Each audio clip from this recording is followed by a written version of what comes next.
Well, following the Russian withdrawal from northern Ukraine, we've seen video from inside the town of Bucha. I'm joined by our defence and security analyst, Professor Michael Clarke, who is going to analyse some of this footage, and a warning that we will be looking at footage that some may find distressing. And this is basically, first of all, satellite imagery, is it?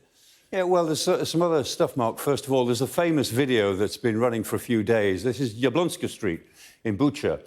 And it shows the vehicles, Ukrainian vehicles, having to drive round, to slalom round bodies in the road. We've pixeled them out so that they're not so horrible. But there's this vehicle recording bodies, having to drive around them. The Russians have said this is simply not true.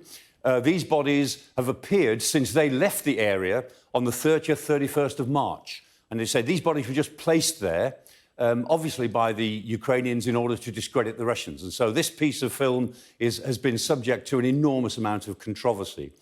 But Maxar, who are the private American organisation that deal with satellite imagery, this is exactly the same. This is Jablonska Street, exactly the same process. And what appear to be the same bodies, the same shadow, the bodies exactly next to the same things they were next to on the previous video. It's been very carefully organised, very carefully analysed and forensically looked at. And the fact is, all of these apparent bodies have been there since the 19th of March. So we know this image is the 19th of March. When the Russians say they couldn't have been there up to the 30th, untrue. So that's, I think, fairly clear evidence of out there forensic work being done by the open source intelligence community is actually giving the lie to some of these Russian claims.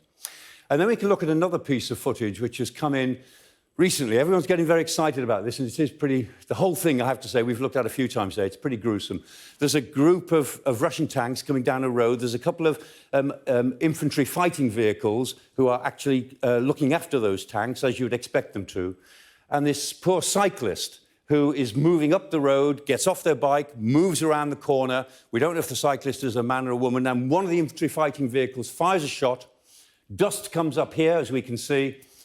And in that spot, later on, there is a dead cyclist and a great deal of carnage around it. We don't know for certain if that is the person that was shot by that shot from the infantry fighting vehicle. But then this is a long piece of film. We've all looked at it a lot, and we've edited it right down to those particular bits. But there's a lot of this around at the moment. But prima facie evidence of possible war crime. But people investigating this now, just so difficult to do, isn't it? For sure. There's so much ambiguity. It looks clear when you look at the whole thing what's happened, but actually you don't know. Did the Russians, if they fired, were they firing at this person or were they firing at somebody else? And this person got in the way. Did they have a legitimate target? Did they think that this person might have been a terrorist with a suicide belt coming to threaten them? Did they fire accidentally? I mean, if I was a Russian solicitor, I would actually make all of these arguments, because even a piece of film as apparently obvious as that, is full of ambiguities. So is it a war crime?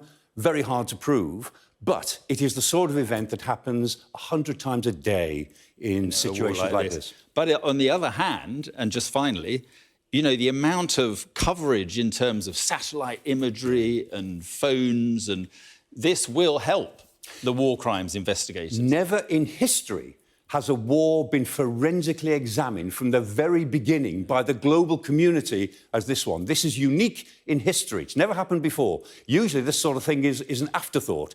This time it's happening day by day by day. There will be millions of images like this by the end of this miserable process. And a lot of evidence. Indeed. Michael, thank you very much indeed.